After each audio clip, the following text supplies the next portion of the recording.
Hello, and welcome to another segment of Let's Talk Real Estate.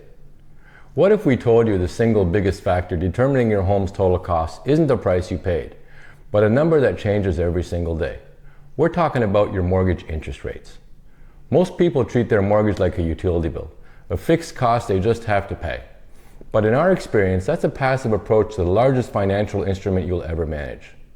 Today, we're breaking down what actually drives mortgage rates and how you can stop being a victim of them and start making them work for you. That's a powerful idea, Mark.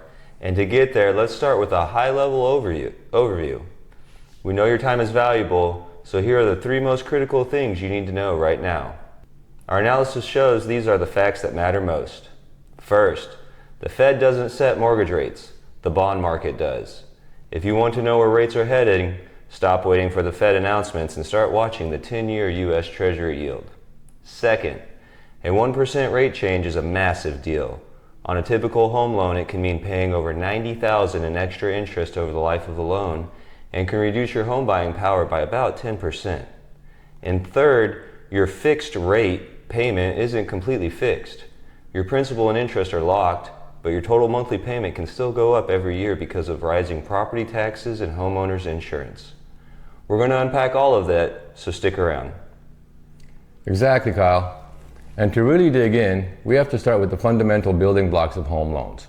To really understand rates, you first have to understand 2 fundamental flavors of mortgages.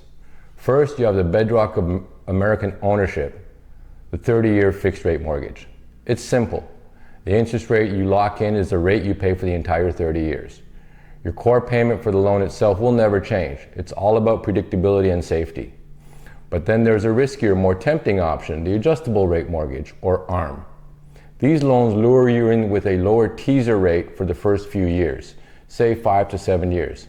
But after the initial period, the rate adjusts with the market, meaning your payment could skyrocket. This is a classic trade-off. You're getting a lower initial cost, but in exchange, the bank has transferred all the risk of future rate hikes directly onto your shoulders. But whether you choose a fixed or an adjustable rate, the anatomy of your monthly payment is exactly the same. Alright, let's look under the hood. Most people think their mortgage payment is one big number, but it's actually 4 components. In the industry, we call it the PITI, P-I-T-I. P is for principal. This is the good part. It's the portion of your payment that actually pays down your loan balance and builds your equity. I is for interest. This is the bank's profit. It's the fee you pay for the privilege of borrowing their money. T is for taxes. This is your property tax, which your lender collects on behalf of your local government. And the last I is for insurance. This is your homeowner's insurance premium. Now here's the crucial part. Most people miss the T and the I, your taxes and insurance. These are held in a special savings account managed by your lender called an escrow account. Each month you pay 1/12 of your estimated annual tax and insurance bill into this account, and the lender pays the bills for you when they are due. So what? Why does this matter? Because if your home's assessed value goes up, your property taxes will rise. If insurance premiums in your area go up, your bill will rise. That means your total monthly payment will increase, even with a so-called fixed rate loan. A mistake I often see is homeowners getting completely caught off guard by this payment shock when their escrow is reanalyzed at the end of each year. That payment shock from taxes and insurance is a huge deal. But the real story is what happens between your principal and interest. Now let's talk about the relationship between your principal and interest. It's governed by a process called amortization, and it is heavily front-loaded with interest. Here's an example. Let's say you take out a $400,000 loan at a 6% interest rate. Your first monthly payment and interest payment will be about $2,400. You might assume that's split evenly, but it's not. Of that first payment, a staggering $2,000 is pure interest going to the bank. Only $400 actually goes to paying down your loan. The bank always gets paid first. This is why it feels like you're not getting anywhere the first few years of your mortgage. You're building equity at a snail's pace. It's a financial snowball that only really starts to pick up speed in the back half of the loan, which is why selling your house just after 2 or 3 years can often be financially painful. And that front-loaded interest is determined by a rate that most people completely misunderstand. So what actually makes that interest rate go up or down? Everyone points to the Federal Reserve, but that's a common misconception. The Fed controls the federal funds rate, which is an overnight short-term rate for banks. It directly impacts things like credit cards and home equity lines of credit, but its effect on the 30-year mortgage is indirect. The real day-to-day driver is the bond market, specifically the yield on the 10-year U.S. Treasury note. Think of it this way. The Fed's announcements are like a weather forecast for the entire season, but the 10-year Treasury yield is the actual temperature outside right now. Mortgage rates track this number almost in lockstep, every single day.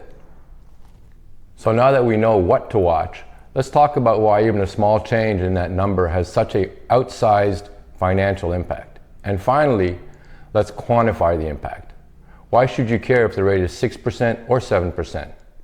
Using that same $400,000 loan, that single percentage point difference adds an extra $94,000 in total interest payments over the life of the loan. It also crushes your buying power. You could use the 1/10 rule as a guide. For every 1% the mortgage rate goes up, your purchasing power goes down by about 10%. The house you could afford at 5% is suddenly out of reach at 6%. That loss of buying power naturally leads to a question that we get all the time, and it stumps a lot of people. If soaring interest rates have crushed buyer affordability, why haven't home prices crashed? The answer is a phenomenon my colleagues and I call the lock-in effect, or what some have dubbed the golden handcuffs. Think about it. There are millions of current homeowners sitting on mortgages with incredible rates of around 3%. They are not going to sell their house, give up that amazing rate, and buy a new home at 7%. It would be a massive financial misstep for the family. This strangles the supply of existing homes for sale. So you end up with this bizarre, paradoxical market where you have fewer buyers who can afford a home, but you have far fewer homes available for them to buy. Low demand meets even lower supply, and as a result, prices stay stubbornly high. This lock-in effect is a perfect example of the complex market forces at play right now. So what's the big picture here? The big picture is that a mortgage is not set it and forget it product. It is the largest, most dynamic financial instrument you will ever manage. And here is the single most important takeaway from all of this. Control what you can control. You can't control a bond market, you can't control inflation, and you can't control a Fed.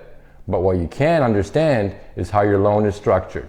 You can make a plan to pay your principal down faster, and you can make strategic decisions that turn your biggest liability into your most powerful asset.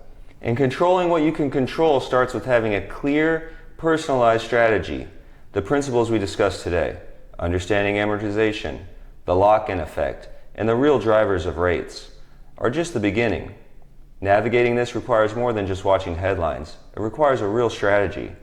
My team and I specialize in building real estate plans that account for these complex market dynamics. If you want an expert analysis of how these forces impact your specific situation in the Dallas-Fort Worth area, visit us at www.paragondfw.com. If you found this video helpful, make sure to give it a thumbs up and hit the subscribe button and notification bell, and you will have access to all our current and future content. And finally, make sure you leave a comment below. We'd love to hear from you. Thanks for watching, and see you in the next video.